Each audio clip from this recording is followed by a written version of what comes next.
All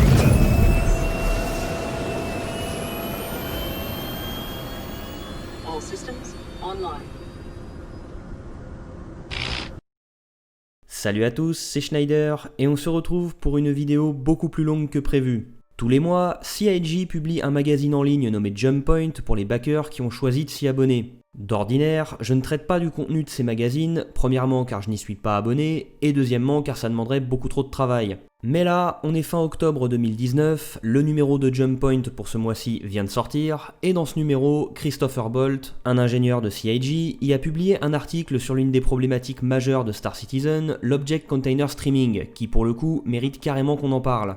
D'avance, désolé pour ceux qui ont déjà assez de connaissances en informatique, ou sur les jeux vidéo, ou sur Star Citizen, ou sur le développement de Star Citizen, ou tout en même temps, mais je vais aborder des choses que vous savez sûrement déjà, peut-être même tout d'ailleurs. À la base, je comptais faire une traduction littérale de l'article, mais à force d'écrire, j'ai senti qu'il y avait des éléments annexes à l'Object Container Streaming à aborder pour bien expliquer ses tenants et ses aboutissants. Au final, ça donne une vidéo beaucoup plus longue et qui couvre beaucoup plus de choses que prévu, donc si vous n'avez pas envie de perdre du temps en écoutant des trucs que vous savez déjà, allez voir dans la description, vous trouverez les temps de la vidéo qui correspondent à chaque partie, et c'est parti. En informatique, faire un support de stockage unique de la mémoire qui soit pas cher, très petit, qui ne perde pas les données stockées quand il est mis hors tension, qui soit doté d'une grande capacité de stockage et d'une vitesse de transfert élevée, ça sera peut-être possible un jour, mais c'est pas le cas aujourd'hui. Donc, l'industrie de l'informatique a créé des supports de stockage de différents calibres en fonction des besoins, avec leurs avantages et leurs inconvénients. Les différents niveaux de cache de votre processeur ne contiennent que quelques kilos ou mégaoctets, coûtent très cher à produire et perdent leurs données instantanément après mise hors tension, mais sont minuscules et sont capables d'effectuer des transferts de plusieurs dizaines ou centaines de gigaoctets par seconde. La mémoire vive va être capable de contenir plusieurs gigaoctets et les transférer à la vitesse de plusieurs gigaoctets, voire dizaines de gigaoctets par seconde, mais va être déjà un peu plus encombrante, assez chère, ça varie selon le marché, et va perdre ses données quasiment instantanément après sa mise hors tension. Pour ce qui est d'un disque dur, il sera capable de stocker jusqu'à plusieurs téraoctets de données pour un prix de plus en plus abordable, il ne perdra pas ses données après sa mise hors tension, mais sera assez encombrant et ne pourra pas transférer plus de quelques centaines de mégaoctets par seconde. Un SSD, en revanche, sera légèrement moins encombrant qu'un disque dur, aura une vitesse de lecture et d'écriture plus élevée qu'un disque dur, mais sera beaucoup plus cher que ce dernier pour la même capacité de stockage. Et pour finir, les bibliothèques de sauvegarde de certains centres de traitement informatique sont capables de stocker jusqu'à plusieurs hexaoctets de données à un coût qui revient à quelques centimes le gigaoctet, sur des bandes magnétiques extrêmement encombrantes, mais increvables, avec une vitesse de lecture extrêmement lente, car manipulée mécaniquement. Bref, dans un système informatique, un ordinateur, un serveur, un smartphone ou une console de jeu, les informations vont être stockées là où on en a besoin, quand on en a besoin, sur le support de stockage le plus approprié. Par exemple, comme il ne faut pas qu'un système d'exploitation, un logiciel, un jeu ou des fichiers soient perdus lorsque la machine qui l'exploite est mise hors tension, on installe ces choses-là sur des supports de stockage de données non volatiles qui ne perdent pas les données lorsqu'ils sont mis hors tension, c'est-à-dire un disque dur, une cartouche, une clé USB ou un disque. Mais comme dit plus tôt, ces supports ne sont pas les plus rapides qui soient quand il s'agit de lire ou modifier les informations qui s'y trouvent. Donc, pour avoir des traitements informatiques quasi instantanés, et donc des systèmes d'exploitation, des logiciels ou des jeux qui répondent instantanément à ce que fait l'utilisateur, les éléments nécessaires au bon fonctionnement de ces applications à un instant donné vont être lus depuis le support de stockage où ils se trouvent et chargés dans la mémoire vive qui, comme dit plus haut, est volatile mais va permettre une lecture et une écriture des informations beaucoup plus rapides. Le problème, comme dans tout transfert, c'est que celui-ci va être ralenti par le maillon faible de la chaîne. Si votre système d'exploitation est installé sur un disque dur, les portions nécessaires à son fonctionnement qui devront être chargées en mémoire vive seront lues lentement, et le temps de chargement au démarrage de l'ordinateur sera long. C'est pourquoi il est conseillé d'installer le système d'exploitation d'un ordinateur sur SSD, avec une vitesse de lecture beaucoup plus élevée. Les jeux vidéo, comme n'importe quelle application tournant sur un système informatique, n'ont pas échappé à cette problématique des supports de stockage, et ça se remarque particulièrement pendant la 5e génération de consoles. Si votre machine a un support cartouche préhistorique de 32 ou 64 mégaoctets, pas beaucoup de développeurs se prendront la tête à faire rentrer un jeu là-dedans, à quelques exceptions près. Donc vous pourrez faire une croix sur un paquet de jeux technologiquement assez avancé pour l'époque. Mais le poids des jeux étant du coup très léger et la vitesse de lecture d'une cartouche étant rapide, votre partie de Mario 64 ou Zelda Ocarina of Time commencera plutôt rapidement. En revanche, si votre machine a un support CD moderne de 650 mégaoctets, énormément de développeurs vont y voir une opportunité de faire des jeux plus beaux, plus grands et plus facilement, et ça va donner plus de jeux et surtout plus de bons jeux. Malheureusement, la vitesse de lecture d'un CD-ROM étant ce qu'elle est, beaucoup de jeux de PlayStation 1 souffraient de temps de chargement trop long, et c'était grandement apprécié quand ils étaient optimisés. Pour le coup, je vous renvoie vers une vidéo nommée The Art of Video Game Loading Screen.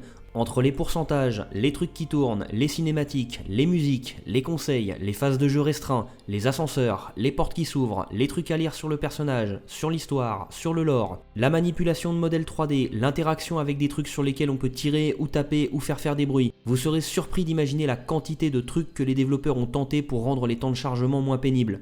D'ailleurs, j'ai appris dans cette vidéo que tout ce temps de jeu perdu est en grande partie dû à l'éditeur japonais Namco. En 1993, Namco publie Ridge Racer sur PlayStation 1. Le temps de chargement du jeu est trop long et ça inquiète les développeurs. Ils décident de mettre le jeu Galaxian de Namco pendant l'écran de chargement. Ils déposent un brevet sur cette idée en 1995, ce qui a empêché tous les autres développeurs de faire la même chose jusqu'en 2015. Merci les mecs. Mettre des caches-misères sur les temps de chargement, ça pouvait être astucieux, mais quand certains ont parlé de faire des jeux entiers sur une seule carte sans temps de chargement, les développeurs ont dû trouver d'autres idées. L'origine des jeux en monde ouvert sans temps de chargement est pas évident à définir. Certains citeront le premier Elite, le premier Zelda, Ultima 6 ou le jeu de course VT. Mais à mon sens, ça a commencé à vraiment devenir du sérieux dans les jeux grand public à partir du début du siècle avec GTA 3 et Jak and Daxter en 2001 et Zelda Wind Waker en 2002, dont les mondes étaient décomposés en portions qui étaient chargées sans temps de chargement au fur et à mesure des déplacements du joueur. À partir de là, c'est devenu une façon d'imaginer des mondes de jeux vidéo assez incontournables, et quasiment tous les gros studios se sont mis à imaginer des solutions pour concrétiser leurs idées de jeux en monde ouvert. Comme vous le savez déjà, au début des années 2010, Chris Roberts est revenu dans l'industrie du jeu vidéo, avec pour projet de faire le jeu vidéo que vous savez. Grâce ou à cause, ça dépend de votre point de vue, du financement participatif intarissable des backers, les ambitions de Chris Roberts ont pas mal évolué. Et entre le début des années 2010 et 2014, Chris Roberts a progressivement mais définitivement complètement revu à la hausse les ambitions du projet. Initialement, dans Star Citizen, au début des années 2010, les zones visitables devaient être relativement classiques pour un MMO. Une zone d'atterrissage devait être un niveau, tout ce qu'il y a de plus conventionnel, de quelques kilomètres carrés avec un temps de chargement avant d'y accéder, le tout derrière une petite cinématique. Pareil pour l'espace, on imagine qu'à un moment donné, il y aurait eu des temps de chargement au passage entre chaque zone d'espace qui aurait fait que quelques kilomètres cubes de volume. Ça tombe bien, CIG a décidé de développer Star Citizen avec le CryEngine qui fait ça très bien. Sauf que pour Chris Roberts, un temps de chargement aussi illustré qu'il soit et des cartes de quelques kilomètres carrés avec des murs invisibles dans l'infiniment grand de l'espace, ça brise l'immersion, donc c'est pas bon. Évidemment, l'idéal pour un MMO dans un univers de science-fiction type space opéra, ça serait d'avoir des astres à la surface totalement explorable et un espace interplanétaire gigantesque, le tout sans temps de chargement. Sauf qu'au début de la décennie 2010, l'incontournable du terrain de jeu virtuel quasi infini, c'est Minecraft, mais ça a une topographie et une esthétique simplistes, et l'incontournable du jeu en monde ouvert avec des graphismes réalistes, c'est GTA V, mais ça a une taille de quelques dizaines de kilomètres carrés. À part No Man's Sky qui se montre pour la première fois en 2013, là encore avec des graphismes et des environnements peu sophistiqués, rien ne laisse penser que c'est techniquement possible d'avoir les graphismes et le niveau de détail de l'environnement d'une grosse production AAA et un monde ouvert de millions de kilomètres cubes avec des planètes entièrement visitables. Et c'est précisément ce que Chris Roberts voudrait, mais malheureusement, le CryEngine de Crytek n'a clairement pas été taillé pour ça. Sauf qu'au même moment, chez les développeurs du CryEngine, rien ne va. En 2012, le PDG de Crytek, Seva Tierli, annonce que Crytek va se concentrer sur des jeux free-to-play. Warface sort en octobre 2013, reçoit un accueil correct et 25 millions de joueurs, mais on sait pas combien il a rapporté à Crytek. Rise the Son of Rome sort en novembre 2013 sur Xbox One, mais ses ventes et son accueil sont tellement mauvais que Crytek et Microsoft décident de le sortir sur PC un an plus tard. Et Microsoft, son éditeur, annulera sa suite tant ils ont été déçus par les ventes. Le studio de Crytek à Austin, racheté à THQ en janvier 2013, commence à travailler sur Hunt Showdown, mais le studio a été fermé en juillet 2014 et le projet a été remis entre les mains des développeurs du studio de Francfort. En juin 2014, les rumeurs courent sur le net que le studio anglais est au bord de la faillite, que ses développeurs sont moins payés voire plus payés du tout depuis quelques mois, et que la situation est similaire dans les autres studios de Crytek. Les dirigeants de Crytek nient les rumeurs, mais le studio anglais et la licence Homefront seront quand même revendus à l'éditeur Deep Silver. Au final, en décembre 2016, Crytek annonce la fermeture de 5 de ses studios à Sofia, Budapest, Séoul, Shanghai et Istanbul. Ce dernier existe toujours, mais les 4 autres ont été vendus ou fermés en 2016 et 2017. Cette année-là, en février, 15 salariés de Francfort ont été remerciés, et en décembre, Crytek a tenté de lancer une crypto-monnaie qui... voilà. Initialement, Crytek ne pensait pas se débarrasser de son studio de Kiev qui développait Warface, leur free-to-play sur lequel ils avaient misé en 2012, mais en 2019, Crytek en a finalement vendu les droits d'exploitation et d'édition à Mail.com, une filiale de Mail.ru, un opérateur téléphonique russe, qui a confié le développement du jeu à Blackwood Games, composé d'anciens développeurs de Crytek Kiev qui ont quitté le navire. Ah oui, et Seva Tierli, le PDG de la boîte, a finalement démissionné de son poste en février 2018 et a refilé la patate chaude, les clés de l'entreprise, à ses 2 frères. Entre parenthèses, avec tout ça, faudra pas s'étonner que les gens prennent le procès de Crytek contre CIG comme un moyen désespéré de gratter du blé. Et pendant que tout ça se produit, en 2013, CIG ouvre un studio à Austin à 25 minutes en voiture de celui de Crytek. En 2014, CIG ouvre un studio à Wilmslow, à 80 km de celui de Crytek à Nottingham. En 2015, CIG ouvre un studio à Francfort, à 20 minutes à pied de celui de Crytek. Et en 2016, CIG ouvre un studio de motion capture à Derby, à 30 km de celui de Crytek à Nottingham. Alors, au début des années 2010, je pense que Chris Roberts s'est dit que ça pourrait être une bonne idée d'avoir des studios pas loin de là où se trouvent les développeurs les plus expérimentés sur le CryEngine, histoire de récupérer les quelques rares développeurs qui voudraient mettre à profit leur expérience du CryEngine dans une autre entreprise que Crytek. Je pense par exemple que les studios d'Austin et Wilmslow ont été ouverts avec cette intention. Mais les années passant et la crise chez Crytek s'aggravant, l'objectif d'ouvrir des studios proches de ceux de Crytek est resté, mais je pense qu'à partir de fin 2014, l'objectif c'était clairement de récupérer le plus de rescapés maîtrisant le CryEngine sans la moindre once de vergogne.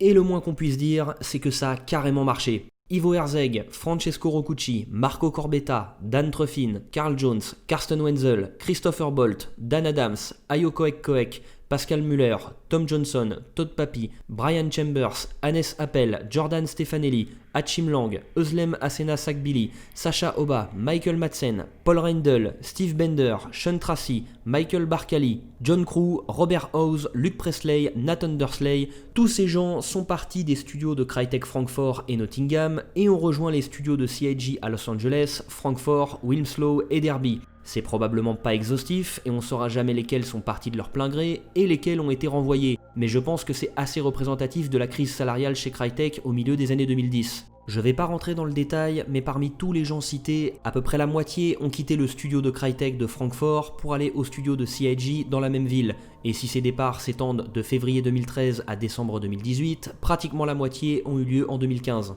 Et pour le coup, grâce à des développeurs récupérés de Crytek comme Christopher Bolt, Marco Corbetta ou Carsten Wenzel, le rêve de Chris Roberts d'avoir des planètes entièrement explorables dans des systèmes planétaires gigantesques commence à être dans le domaine de l'envisageable. Mais ça a demandé beaucoup de travail préparatoire pour créer ce que CIG appelle l'Object Container Streaming. Premier défi, la conversion d'une partie du code du moteur au fameux 64 bits. Sur un jeu à l'environnement extrêmement simple, les coordonnées spatiales des différentes entités peuvent être des entiers, très petits, qui vont prendre très peu de bits en mémoire. Mais dans un jeu un peu plus complexe, ces coordonnées vont plutôt être des nombres à virgule sur 4 octets, c'est-à-dire 32 bits. Dans le CryEngine 3, initialement utilisé par CIG, les coordonnées X, Y, Z de tout ce qui peut avoir une présence physique dans l'environnement, c'est précisément ça qui est utilisé. Le problème avec un nombre à virgule flottante, c'est qu'il ne peut pas être stocké tel quel en mémoire, il sera toujours arrondi à la valeur la plus proche possible en utilisant les 32 bits à sa disposition. Plus ce nombre sera petit, plus il pourra utiliser de bits pour avoir un arrondi le plus proche possible de sa valeur initiale, moins l'écart lors de l'arrondi sera important. Mais inversement, plus ce nombre sera grand, moins il pourra utiliser de bits pour avoir un arrondi le plus proche possible de sa valeur initiale, plus l'écart lors de l'arrondi sera important. Concrètement, qu'est-ce que ça veut dire ? Dans un jeu vidéo, sur une petite map, une coordonnée spatiale en nombre à virgule sera plutôt petite, et l'écart lors de son arrondi sera minuscule. Donc l'entité ayant cette coordonnée spatiale sera déplacée de quelques micromètres, donc ça se verra pas. Mais sur une map qui permet d'aller très loin comme Minecraft, une coordonnée spatiale en nombre à virgule finit par être plutôt grande, et l'écart lors de son arrondi aussi, et donc une entité ayant cette coordonnée spatiale finit par se retrouver à un endroit où elle devrait pas être. Pour le coup, je vous conseille d'aller voir les vidéos Farland or Bust du youtubeur KurtGMac qui essaie d'atteindre le bord du monde de Minecraft à pied depuis 2011, sur une vieille version de Minecraft où ce problème n'était pas réglé. Vous verrez que les blocs et les éléments qu'il pose sur la carte ont des comportements de plus en plus anormaux plus il s'aventure loin du point de départ. Et si le sujet vous intéresse, c'est ce genre de problématique qui a causé le bug des missiles Patriot américains à la fin de la première guerre du Golfe et l'échec du vol 501 d'Ariane 5 en 1996. Ensuite, second chantier, les développeurs de CIG, notamment ceux récupérés de Crytek, ont dû plonger dans les entrailles du CryEngine pour modifier un point essentiel de son fonctionnement sur les niveaux. Dans le CryEngine 3, comme dans beaucoup de moteurs, un niveau et toutes les entités qui le composent vont être chargés en mémoire d'un seul coup lors d'un écran de chargement, sauf que c'est précisément ce que les développeurs veulent éliminer. Ils ont donc dû modifier le code du CryEngine pour lui faire gérer non pas des niveaux entiers chargés entièrement derrière des écrans de chargement, mais des portions de niveaux, des blocs qui une fois mis bout à bout constitueraient la zone de jeu où le joueur se déplacerait. C'est un chantier qui a commencé en 2014, les ingénieurs de CIG ont pu faire évoluer le CryEngine dans ce sens-là assez rapidement, et les développeurs ont pu commencer à créer des blocs de niveaux assez rapidement aussi, mais il manquait encore pas mal de choses avant de pouvoir en profiter. À tel point qu'en fait, pendant plusieurs années, ces conteneurs d'objets étaient tous chargés en mémoire en même temps pendant un écran de chargement. Début 2017, pour la sortie de la 3.0, ça a été suffisant pour commencer à avoir quelques lunes de quelques centaines de kilomètres de diamètre, mais pas suffisant pour que l'expérience soit fluide. Pour ça, il a fallu attendre la sortie de la 3.3 en octobre 2017, le temps que certains chantiers commencés plusieurs années plus tôt soient terminés. Le troisième chantier consistait à refactoriser une partie du code gérant les entités du jeu. Plutôt que d'avoir des fichiers de code énormes, monolithiques, longs à charger, complexes et avec des fonctionnalités extrêmement centralisées, ils ont passé pas mal de temps à découper ces fichiers de code en composants plus petits, plus légers, plus faciles à maintenir et à faire communiquer les uns avec les autres et moins longs à charger. Le quatrième chantier consistait à créer un processus de sérialisation des entités du jeu. Une entité du jeu, comme un vaisseau par exemple, a des propriétés comme ses coordonnées spatiales, sa santé, sa vitesse, son nombre de munitions et sûrement des centaines d'autres. À un instant donné, toutes ces propriétés auront des valeurs bien précises et l'entité se retrouvera dans un état bien précis. La sérialisation, c'est l'opération qui consiste à regrouper dans une chaîne de caractères toutes les valeurs de propriété de cette entité à un instant donné. La désérialisation, c'est l'inverse, ça permet à partir de cette chaîne de caractères de recréer une entité dans le même état. Une fois sérialisée, cette entité peut être conservée dans le cas d'un système de sauvegarde pour un jeu solo ou en partie transférée via le réseau dans le cas d'un jeu en ligne.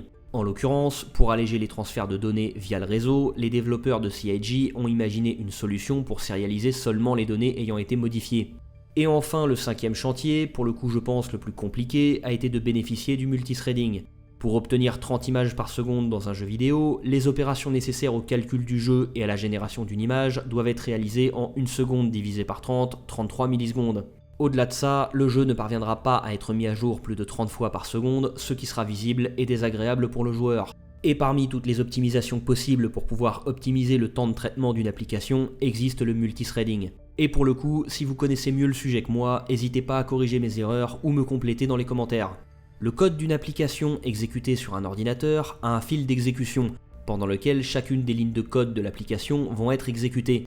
Mais dans certains langages, il est possible de créer au sein de la même application plusieurs fils d'exécution, plusieurs threads en anglais. L'intérêt, c'est que des tâches comme l'analyse d'un fichier, l'initialisation de certains éléments, le chargement, la sauvegarde ou la transmission de données, qui peuvent potentiellement prendre du temps et bloquer l'application, vont pouvoir être déportées dans un fil d'exécution à part. Si l'ordinateur dispose d'un processeur monocœur, l'ordonnanceur du système d'exploitation répartira l'exécution de ces fils d'exécution petit à petit sur le cœur du processeur.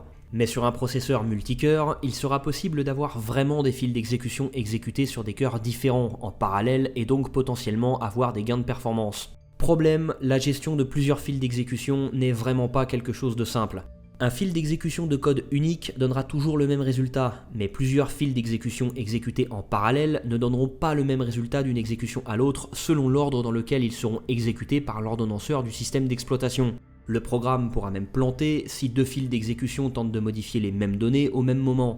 Il est alors possible de gérer ces fils d'exécution pour les empêcher de se marcher dessus, en verrouillant et déverrouillant l'accès de ces fils d'exécution aux différentes ressources qu'ils sont censés manipuler, ou en leur donnant des priorités. Mais si c'est mal fait, ils peuvent tous se retrouver mutuellement bloqués dans l'attente des autres. Bref, c'est vraiment pas quelque chose de simple qui s'active en appuyant sur un bouton. Ça demande un gros travail de réécriture du code, de réflexion sur ce qui peut être parallélisé ou pas. C'est parfois impossible d'implanter ça après coup une fois que beaucoup de code est déjà écrit. Ça peut même ne pas améliorer les performances si ce qui est mis en place crée plus de dépenses de performance que de gains, et c'est pas nécessairement facile à débugger. Du coup, beaucoup de développeurs de jeux se prennent pas la tête avec ça et n'entreprennent pas de coder leur jeu intégralement comme ça, ou alors seulement des petites portions raisonnables. C'est pour ça que vous verrez parfois dans le gestionnaire des tâches de votre ordinateur qu'un jeu bouffe toute la puissance d'un des cœurs de votre processeur et très peu des autres. Et c'est pour ça que des petits jeux qui ne payent pas de mine comme Factorio, Banished, Prison Architect ou Rimworld galèrent dès qu'il s'agit de gérer beaucoup d'éléments. Dans le cas de Star Citizen, le CryEngine était capable de gérer cette parallélisation, mais sur pas suffisamment de choses pour CIG. Ils ont aussi dû réécrire des composants du CryEngine qui étaient écrits en Lua. C'est un langage de script assez léger, facilement intégrable à d'autres projets, qui est assez utilisé dans l'informatique embarquée, les équipements réseau et le jeu vidéo, aussi bien dans l'industrie que par les modeurs, mais le problème c'est qu'il ne permet pas de contrôler ces threads de façon aussi poussée que le C++. Et ils ont aussi décidé de réécrire une partie du code du CryEngine pour gérer la création multithreadée de ressources gérées par le moteur, comme les personnages, les formes géométriques, les textures, etc., de sorte à pouvoir les charger sans bloquer l'exécution du jeu. Et pour finir là-dessus, le multithreading est souvent qualifié de préemptif, car c'est l'ordonnanceur du système d'exploitation qui va gérer les fils d'exécution sur les différents cœurs du processeur. Au lieu de ça, CIG a utilisé un multithreading coopératif, où les fils d'exécution s'affranchissent d'ordonnanceurs et vont eux-mêmes se passer le relais pour continuer leur exécution, et ça s'appelle des fibres au lieu de threads. Certains de ces changements ont été progressivement amenés en jeu jusqu'à la mise à jour 3.2, mais pour commencer à vraiment avoir des améliorations de performance significatives, il a fallu attendre la 3.3, et le fameux Network Bind Culling qui lui aussi a demandé pas mal de travail préparatoire. Dans Star Citizen, les entités du jeu peuvent être agrégées hiérarchiquement. Vous pouvez très bien avoir une caisse dans la soute d'un vaisseau, lui-même garé dans un vaisseau plus gros, lui-même garé dans un hangar. Ces imbrications d'entités doivent être surveillées quand elles se produisent et se détruisent, de sorte à pouvoir faire apparaître à un joueur les éléments contenants avant les éléments contenus. Aussi, certains éléments du jeu sont liés et doivent apparaître en même temps. En théorie, un vaisseau ne doit pas apparaître sans ses armes, ou sans ses portes, ou sans ses propulseurs. Ce qui fait que le chargement de toutes ces entités doit être réalisé en parallèle grâce au multithreading et que tout doit apparaître en même temps une fois préparé. Et si le chargement a pris trop de temps et que le vaisseau a changé entre-temps sur le serveur, un nouvel échange doit être réalisé pour effectuer des corrections. Mais les trois plus gros chantiers suivants ont été l'Entity Component Update Scheduler, les variables sérialisées filtrées par la distance et le Network Bind Culling. Initialement, dans Star Citizen, quand rien n'était fait, une modification du jeu sur un client transférait l'état de toute l'entité modifiée au serveur qui répercutait la modification sur tous les autres clients. Quand les entités ont commencé à être découpées en plusieurs composants, les transmissions réseau ont pu être allégées en transférant seulement l'état de composants modifiés plutôt que d'entités tout entières. L'Entity Component Update Scheduler permettait au serveur de ne plus traiter et transmettre des modifications concernant des composants d'entités éloignés de tous les autres joueurs, ce qui améliorait les performances côté serveur. En revanche, un client recevait des informations de tous les clients connectés au serveur et de tout ce qu'il se passait autour d'eux et se chargeait de traiter absolument tout. C'est pour ça que lors de la sortie de la 3.0, plus les joueurs étaient nombreux et plus ils s'éparpillaient sur les trois lunes de Crusader et Levski, plus la quantité d'informations à gérer par le serveur était grande, plus la quantité d'informations envoyées aux clients l'était aussi, plus les processeurs sur nos machines étaient saturés, le temps de calcul de chaque mise à jour du jeu prenait plus de 33 millisecondes, la carte graphique pouvait faire le rendu du jeu seulement après ce laps de temps, donc moins de 30 fois par seconde, et donc le framerate était dégueulasse. Pour atténuer ça, les variables sérialisées filtrées par la distance ont été introduites en 3.1. Lors de la réception de données envoyées par un client, le serveur vérifie avant d'envoyer l'information à un autre client si c'est bien pertinent de lui envoyer au vu de la distance qui sépare les deux clients. Un joueur sur Port Olisar enverra tout ce qu'il fait au serveur, mais le serveur ne relaiera pas forcément tout à un joueur sur Hearthstone. Donc on est en 3.1, et pour autant, même si les données reçues par un client sont moins nombreuses, que le traitement du processeur est par conséquent moins lourd, et que par conséquent le goulot d'étranglement au niveau du processeur est moins violent, et donc que le framerate est un poil moins mauvais, il reste un gros problème. Dès qu'un joueur circule un peu trop dans l'univers persistant, son jeu installé sur sa machine charge une planète, une ville, une station, sans jamais rien décharger. Plus le joueur circule, plus son client accumule les zones à gérer, plus ça pèse sur la mémoire vive et le processeur, plus ça fait galérer le processeur, plus le framerate finit par se dégrader quand même. C'est pour ça que CIG a développé une dernière techno qui a été enfin livrée en 3.3, le fameux Network Bind Culling. Avec cette techno, les entités loin du joueur sont complètement déchargées du client du joueur dès qu'il s'en éloigne un peu trop, et le serveur arrête complètement d'envoyer des mises à jour à ce joueur pour ces entités. Outre le gain de performance grâce à l'allègement de la charge du processeur et de la quantité d'objets chargés en mémoire pour l'ordinateur côté client, tout ça apporte un avantage encore plus important. Comme chaque jeu côté client se préoccupe uniquement de ce qu'il y a dans l'espace proche du joueur, peu importe qu'il y ait des villes à des centaines de kilomètres, des batailles spatiales à des milliers de kilomètres, ou des stations de plusieurs kilomètres à des millions de kilomètres de là, l'impact sur les performances du client du joueur éloigné de ces endroits-là sera nul. Donc, sur cette map de millions de kilomètres cubes, les développeurs auront une grande liberté pour y rajouter ce qu'ils veulent, comme des planètes de plusieurs centaines de kilomètres de diamètre, sans avoir à craindre une saturation de la mémoire et du processeur pour les machines côté client, parce qu'il y aurait déjà trop de choses sur la map qui seraient déjà trop grandes. Le jeu côté client gère l'environnement autour du joueur de façon restreinte, mais surtout découplée de tout ce qui se passe dans la totalité de l'univers sur le serveur. On est donc en octobre 2018, la mise à jour 3.3 vient de sortir, le network bind culling est fini, l'object container streaming côté client est considéré comme terminé, on a donc des planètes de plusieurs centaines de kilomètres de diamètre totalement explorables sans temps de chargement et sans avoir besoin d'un ordinateur quantique, mais CIG ne compte pas s'arrêter là. Petite parenthèse, l'Object Container Streaming côté client n'a peut-être même pas encore montré tout ce qu'il a dans le ventre. D'ici 2020 ou 2021, on aura sûrement d'autres systèmes planétaires, et lors du passage dans un point de saut pour aller dans un autre système planétaire, le jeu sur votre machine aura peut-être juste à décharger ce qu'il avait en mémoire sur le système planétaire que vous quitterez, donc juste la zone à l'entrée du point de saut, et aura peut-être juste à charger ce qu'il faut sur le système planétaire dans lequel vous entrerez, donc juste la zone à la sortie du point de saut. En fait, durant toute une session de jeu, on aura un temps de chargement lors de notre apparition, des temps de chargement en plus lorsqu'on sera mort et qu'il faudra réapparaître, et peut-être que ça sera tout. C'est de la spéculation, CIG n'a plus parlé de point de saut depuis des années, bien avant que l'Object Container Streaming soit terminé. Fin de la parenthèse. Grâce à l'Object Container Streaming côté client, le jeu côté client se préoccupe plus que de ce qui se passe autour du joueur. Mais de son côté, le serveur, lui, continue de gérer absolument tout ce qui se passe dans l'univers du jeu. Même s'il n'y a aucun joueur sur une station ou sur une lune, le serveur attribue quand même du temps de calcul pour ces endroits-là et gère absolument tout ce qui existe dans l'univers du jeu en mémoire vive. Donc, si de nouvelles zones sont ajoutées dans l'univers, le serveur finira fatalement par saturer. Leur nouvel objectif, c'est donc d'avoir un Object Container Streaming côté serveur, qui allouera des ressources de calcul et de mémoire vive uniquement aux zones où se trouveront des joueurs. Dès qu'un objet dans l'univers se trouverait être éloigné de tous les joueurs, cet objet et l'état dans lequel il se trouve pourraient être sérialisés en une grosse chaîne de caractères, supprimés de la mémoire vive, et pourraient être sauvegardés dans une gigantesque base de données qui, elle, contiendrait l'intégralité de l'univers du jeu. Et inversement, lorsqu'un joueur se rapprocherait d'une zone de l'espace que le serveur ne gère pas parce qu'aucun joueur s'y trouverait, le serveur irait récupérer en base de données les objets peuplant cette zone de l'espace. Vous auriez donc votre machine qui gérerait uniquement ce qui se passe autour de vous au lieu de l'intégralité de l'univers, le serveur auquel tous les joueurs seraient connectés se chargerait uniquement de ce qui se passe autour de chacun des joueurs au lieu de l'intégralité de l'univers, et la base de données à part qui contiendrait la totalité de l'univers du jeu dans un état figé qui serait lu et modifié via le serveur au fur et à mesure des actions réalisées par les joueurs. À l'heure où j'écris ces lignes, on est en novembre 2019 et il leur reste encore du boulot.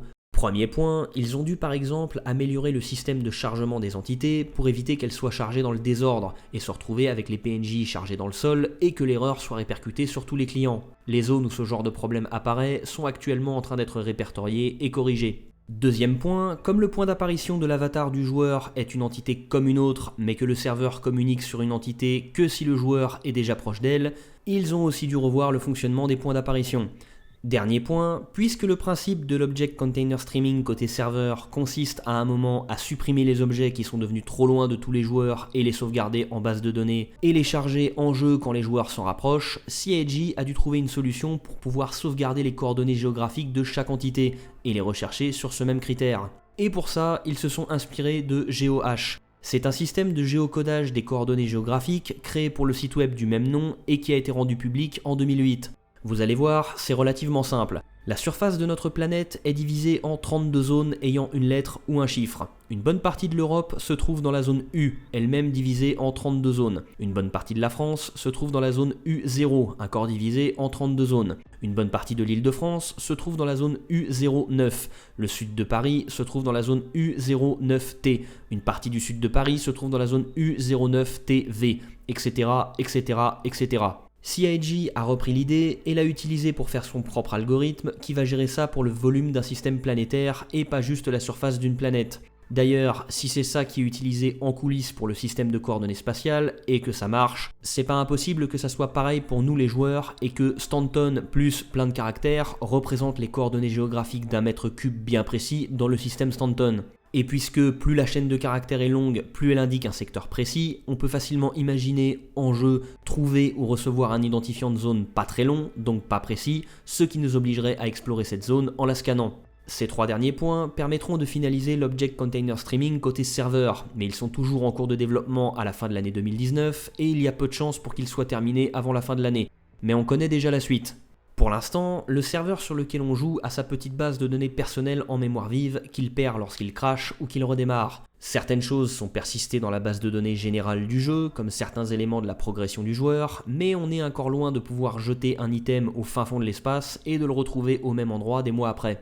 L'objectif, c'est que le serveur de jeu puisse communiquer absolument tout ce qui se passe dans ses circuits à la base de données générale externe, et c'est un autre sujet, mais pour ça, il faut que la persistance soit totale.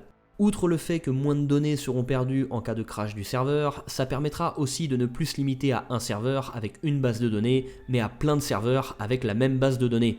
Car la finalité de cette étape, c'est d'avoir plusieurs serveurs, le fameux server meshing. Grâce à l'Object Container Streaming côté serveur, un serveur parviendra à gérer uniquement ce qui se passe autour des joueurs connectés et ne sera plus contraint de se préoccuper des zones non occupées par les joueurs, ce qui permettra d'ajouter des villes, des stations et des planètes sans surcharger ce serveur. Mais si des dizaines ou des centaines de joueurs se connectent à ce serveur et s'éparpillent dans l'univers, le serveur sera bien obligé de gérer tous ces endroits et finira quand même par saturer. L'objectif du serveur meshing, c'est de dynamiquement répartir cette charge entre des dizaines, peut-être même des centaines de serveurs, et tous les faire interagir avec la même base de données centrale. Lorsque vous vous connecterez avec comme dernière position connue un avant-poste sur Yela, l'infrastructure de CIG vous connectera au serveur qui gère déjà des joueurs dans cette zone de l'espace. Lorsque vous vous éloignerez un peu trop de cette région et que vous finirez par être plus proche d'une autre région peuplée, comme par exemple Microtech, le serveur où vous serez connecté transférera ces données au serveur gérant la population de Microtech et vous serez instantanément basculé de serveur de façon complètement transparente. Et ces serveurs auront aussi la capacité de se répartir la charge. Si 100 joueurs de la même guilde présents sur Daymar en partent tous d'un coup, et sont donc tous basculés sur d'autres serveurs, le serveur maintenant déserté aura la capacité de détecter que les 2 serveurs qui se chargent par exemple de Hearthstone commencent à galérer, et pourra décider de se charger aussi de Hearthstone pour récupérer une partie des joueurs des 2 serveurs qui commencent à saturer. De la même façon, si 3 serveurs ont tous peu de joueurs et traitent tous les 3 de zones géographiquement proches, un des 3 serveurs prendra à sa charge les joueurs des 3 serveurs et les 2 autres pourront ou bien s'éteindre ou bien se consacrer à des zones plus peuplées. Et enfin, ce système sera adaptable à des échelles beaucoup plus petites. S'il s'avère que c'est un bâtiment Dark Corp ou un Capital Ship qui commence à avoir de l'affluence, un serveur pourrait très bien se préoccuper juste de cette zone, petite mais densément peuplée. Si vous êtes branché MMO, ce genre de système va peut-être vous évoquer le concept de méga serveur, mais c'est pas exactement la même chose. Dans World of Warcraft, dans les années 2000, lors de son inscription, on devait choisir un royaume où on allait être cloisonné. L'avantage, c'était qu'on pouvait choisir un monde avec un certain style de jeu ou une certaine langue. Si vous vouliez jouer roleplay avec des Allemands, ou PvE avec des Français, ou PvP avec des Anglais, il y avait un monde pour ça. L'inconvénient, c'est que ça divisait la communauté, ça empêchait de jouer avec des gens dans un monde différent, et ça condamnait certains serveurs à la surpopulation ou à la désertification. En 2014, ZeniMax a mis en place cette solution de méga serveur pour la sortie de The Elder Scrolls Online, et Guild Wars 2 a fait à peu près pareil en même temps. Le méga serveur consiste à avoir plusieurs serveurs qui travaillent main dans la main pour générer plusieurs versions du même monde. Mais à la différence de World of Warcraft, où ces différentes versions du même monde vont être cloisonnées, le méga serveur va connecter les joueurs sur la version du monde qui leur convient le mieux, en fonction de leur façon de jouer, leur langue, leur localisation géographique, leur guilde et leur groupe. Et en fonction de l'affluence et de la composition des groupes de joueurs, ce méga serveur basculera les joueurs de façon transparente sur une version du monde pour leur permettre de jouer ensemble. Avantage, plus de barrières divisant la communauté, on peut jouer avec tout le monde et le méga serveur se débrouille toujours pour nous faire jouer dans une version du monde où il y a de la population.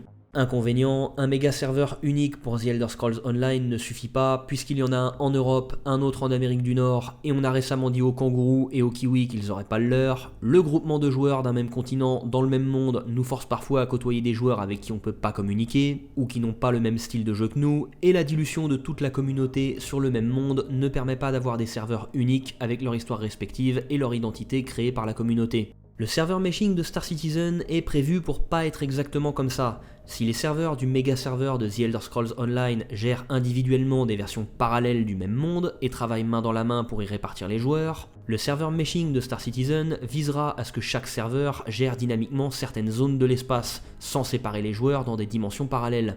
L'objectif du serveur meshing de Star Citizen et de tout ce qui a été évoqué avant étant de supprimer complètement le concept de monde, de version parallèle du monde et même d'instance, et d'avoir tous les joueurs de la communauté réunis sur le même espace de jeu en même temps, espace de jeu qui serait composé de plusieurs millions de kilomètres cubes avec des planètes de plusieurs centaines de kilomètres de diamètre entièrement visitables et avec un minimum de temps de chargement.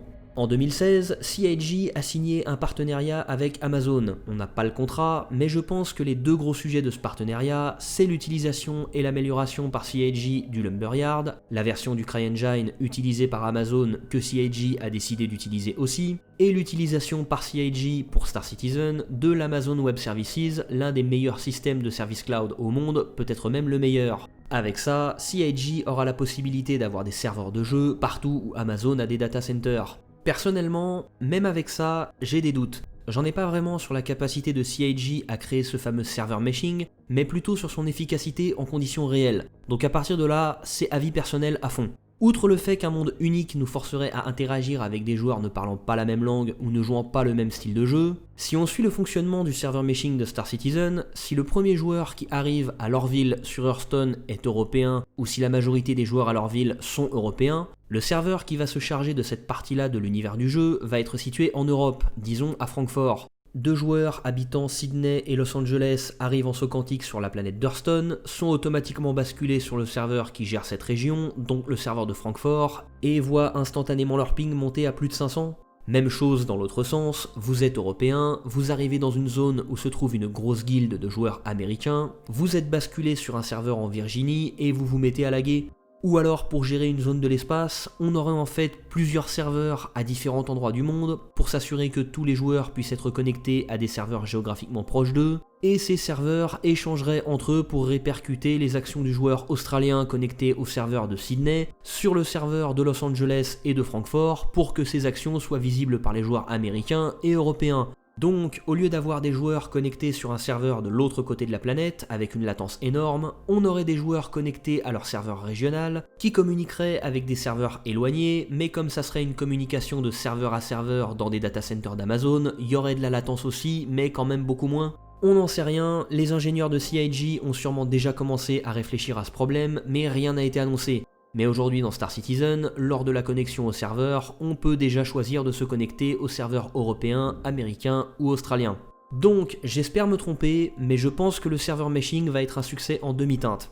Je pense que les ingénieurs de CIG vont parvenir à créer cette technologie et orchestrer ce balai de serveurs pour réunir des dizaines de milliers de joueurs sur le même terrain de jeu, sans qu'on ait de royaumes cloisonnés de quelques milliers de joueurs à la World of Warcraft, ou de versions parallèles non cloisonnées du monde comme dans The Elder Scrolls Online. Mais malheureusement, je pense que ce système va trouver sa limite quand il faudra réunir ensemble l'intégralité des joueurs répartis sur toute la planète. Les dizaines de milliers de kilomètres de câbles en fibre optique posés sur le fond marin, les répéteurs tous les 90 km qui ralentissent le signal mais qui sont quand même nécessaires pour le réamplifier, les installations en bord de mer qui vont traiter ce signal, les infrastructures des fournisseurs d'accès à Internet, du gros data center régional au nœud de raccordement des abonnés jusqu'au point de mutualisation dans les rues, la solution logicielle de CIG, aussi performante qu'elle soit, sera je pense limitée par l'infrastructure matérielle ultra complexe et étendue qu'elle utilisera et dont elle dépendra. Je pense que lorsque ce fameux serveur meshing va être terminé et testé pour la première fois, il va donner de très bons résultats au niveau régional, mais pas aussi bons qu'espéré au niveau mondial.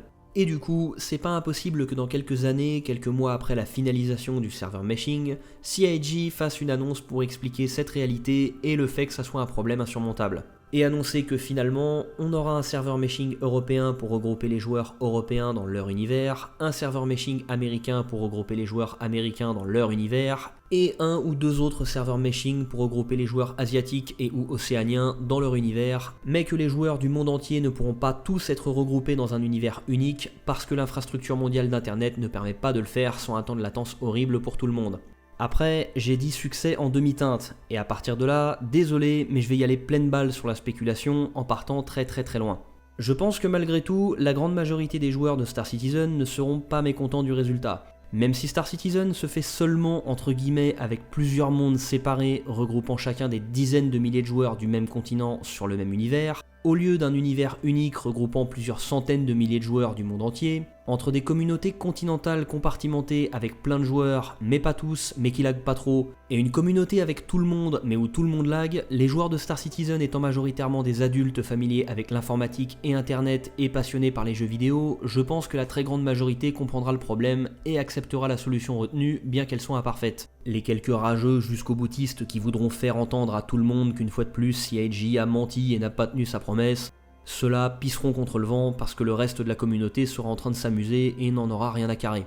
Aussi, je pense que même si le serveur meshing décevra en ne parvenant finalement pas à accomplir l'objectif ultime du monde virtuel unique pour une communauté de joueurs à l'échelle mondiale, la tentative d'y arriver, pas aussi réussie qu'espérée, aura quand même un impact positif indirect après sa création.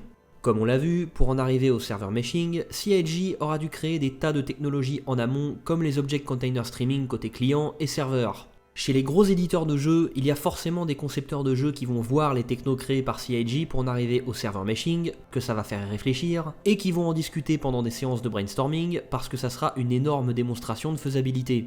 Des concepteurs de jeux qui travaillent dans l'industrie du jeu vidéo sur des licences de science-fiction, ou pas forcément d'ailleurs, pourraient se dire que les licences sur lesquelles ils travaillent pourraient bénéficier de certaines choses initialement faites pour Star Citizen, comme le code gérant l'environnement converti en 64 bits, les planètes procédurales ou l'Object Container Streaming. D'autres concepteurs qui travaillent ou ont travaillé sur des MMO se diront peut-être qu'une techno comme l'Object Container Streaming côté serveur ou le serveur meshing pourrait être pas mal pour les prochains MMO de leur éditeur. Du coup, peut-être qu'à partir du milieu des années 2020, des éditeurs comme Blizzard, Bethesda, Square Enix, Electronic Arts, Microsoft ou d'autres se lanceront dans des chantiers similaires à ceux qu'a entrepris CIG pour Star Citizen et tenteront d'emmener leur licence plus loin, inspirés par ce que CIG aura prouvé qu'il est possible de faire. Pour ce qui est des jeux solo, peut-être que ça va amener une nouvelle génération de space opéra avec des environnements gigantesques qui nous feront vraiment nous sentir minuscules dans l'immensité de l'espace et qui seront de véritables odes à l'exploration spatiale. En voyant ça la première fois, vous vous êtes forcément dit que ça serait génial de voir ça utilisé dans Mass Effect, Destiny, Halo, Star Trek, Star Wars et plein d'autres. Et bah y a très probablement des gens travaillant dans l'industrie du jeu vidéo qui se sont dit la même chose. Pour ce qui est des jeux multijoueurs classiques, en 2005, sur Battlefront 2, on pilotait nous-mêmes un vaisseau transportant toute notre escouade pour aller envahir un capital ship ennemi. En 2006, on menait des assauts épiques sur des titans dans Battlefield 2142. En 2012, sur PlanetSide 2, on participait à des batailles de fous furieux avec des centaines de joueurs. Ça présageait que du bon pour l'avenir, tout ça pour que finalement, en 2019, dans le nouveau Battlefront 2, on fait du 20 contre 20 plus 14 PNJ et les assauts de Capital Ship, c'est une téléportation de tout le serveur dans le Capital Ship en question via une putain de cinématique. Ce que je veux dire, c'est que même si Star Citizen est vraiment pas encore arrivé à maturité, il y a des images et des mots qui ne trompent pas vis-à-vis de ce qui déçoit les joueurs aujourd'hui et de ce qu'ils auraient aimé avoir à la place. À partir de là, c'est vraiment pas compliqué de voir en quoi Star Citizen pourrait mettre un coup de pied au cul de certains éditeurs et les forcer à se le remuer. Space and ground, or wait, no. It's ground to capital ship. It's not ground and capital ship. So you go to the capital ship through a loading screen. You can't fly from ground to capital ship seamlessly. Unfortunately, that is not a thing. It'd be nice if it was a thing, but it's not a thing. Où deux équipes s'affrontent pour contrôler des points à la surface. Et lorsqu'une d'entre elles prend le dessus, elle part à l'abordage du vaisseau adverse pour tenter de le détruire. Et si elle échoue, le combat reprend à la surface jusqu'au prochain abordage. On monte vraiment dans un véhicule sur le terrain, même parfois à plusieurs. Pour un abordage, il faut piloter soi-même le transport et réussir à le faire atterrir, pendant que tous vos passagers espèrent que vous savez ce que vous faites. Le Battlefront 2 de 2005 était authentique, mais surtout, il laissait les joueurs écrire leur histoire. Copy that, Shane. Get us on the fucking ground, dude. Goddamn shit! On the ground! Get our fucking ship on the ground now, shit! Holy shit! All right, everybody charge. Let's go. Out.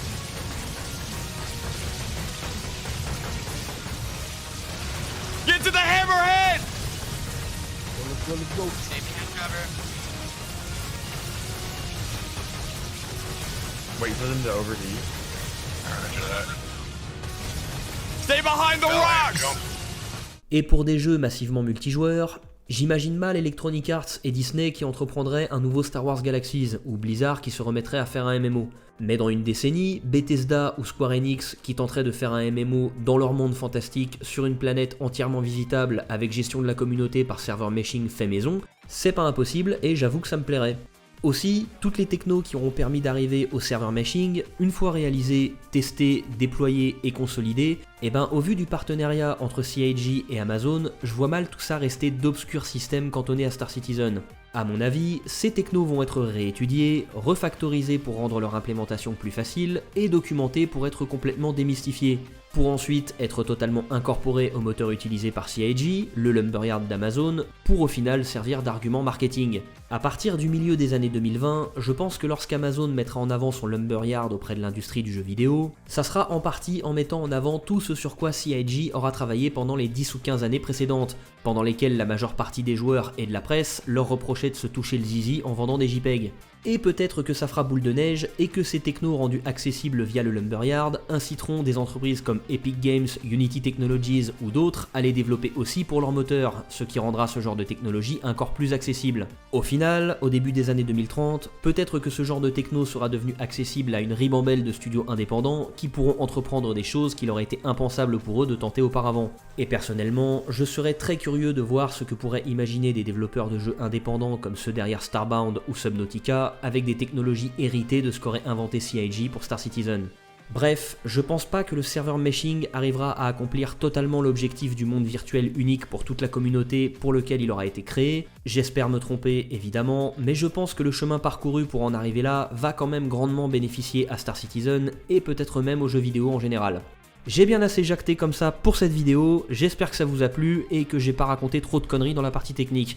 La prochaine vidéo arrivera probablement mi-décembre, j'aimerais résumer toutes les vidéos de la CitizenCon 2019 dans une seule vidéo, donc ça va dépendre de la vitesse à laquelle CIG les met en ligne et de la vitesse à laquelle je les traite.